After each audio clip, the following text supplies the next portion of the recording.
and rents out broke-down horses for $5 an hour would let us ride for almost free, long as we cleaned Journey's stable first. So that morning, after my mom and dad went to work, I left Jason home by himself. I walked to the stables and brushed the flies and dirt off Journey's blonde coat. I swept up turds as big as turtles and rode Journey all the way home, up the avenue and past 7th Street, between honking cars, slow buses, and grown-ups who patted her butt, then got mad when she broke wind in their faces. When I got home, Jason was on the porch. He asked me to play toy soldiers with him. I wouldn't. Journey was thirsty. So I went around back to get a hose so she could drink. That's when I heard the man yelling and Jason screaming my name.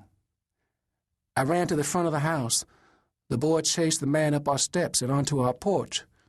Journey shook her head and stomped her feet on the pavement. The gun went off. The hose in my hand soaked the porch, squirted the dead man, and splashed blood everywhere. Neighbors tried to pull it away from me, but I wouldn't turn it loose. That's what they say, anyhow.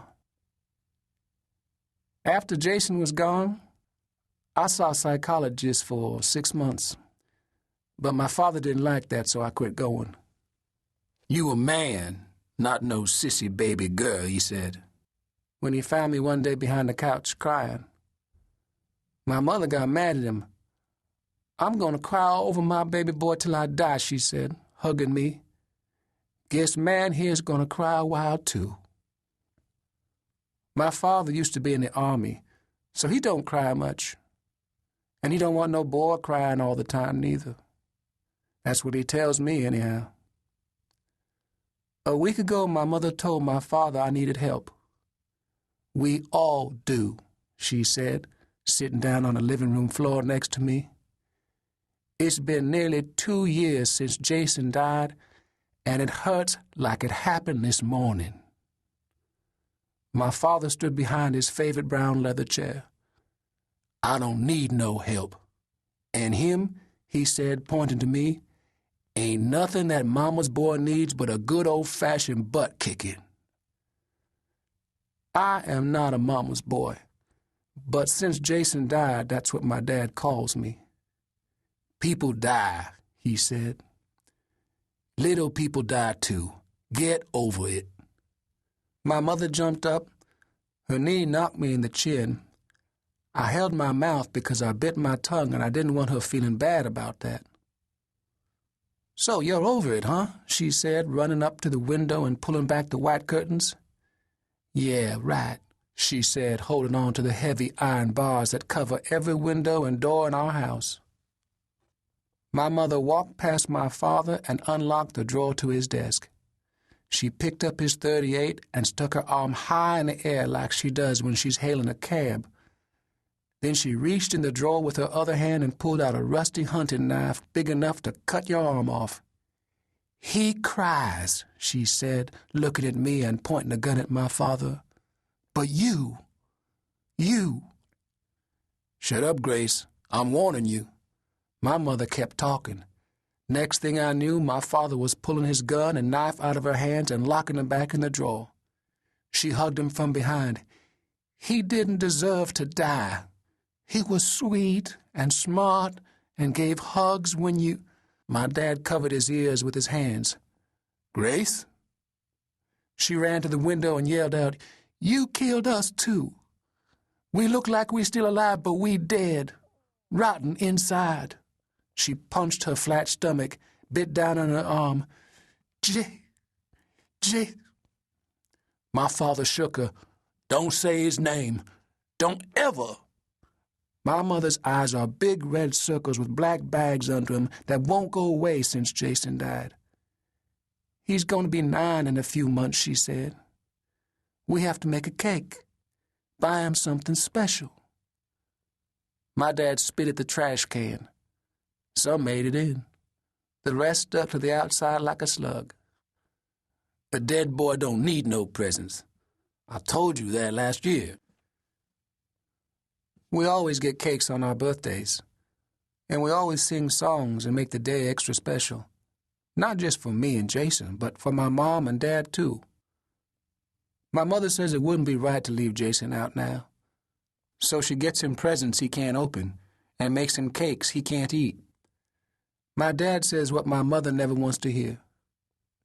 Grace, he's gone, and he ain't never coming back. I watched her 'cause I knew them words were going to get her too sad to make supper or laugh when the funny shows came on TV tonight. My mother went to the front door and opened it wide. Then she ran onto the porch and yelled for Jason.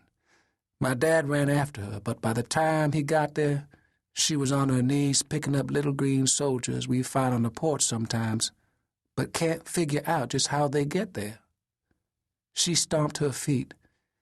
Jason, you come home. Come home right now. My father kneeled down beside her. He rubbed her lips, then covered up the rest of her words with his fingers. And then he cried, right along with her. Chapter 2. 3 days later, my father apologized. He said he was sorry for making my mother so upset. Sorry for saying all them things about Jason. She was glad he said it. After that, they got dressed and went to the movies. I went to my room and tried to figure out why she couldn't figure out that tomorrow he was going to say them same things all over again. He can't help it, she says all the time. He just doesn't know what to do with all the things he's feeling inside. I know she's right, only I get tired of him being mean. He used to be different. He used to take us to the park, slide down snow hills with us, and lie in bed between me and Jason and make up stories about two boys walking from here to China. Then Jason died, and so did my dad, kinda.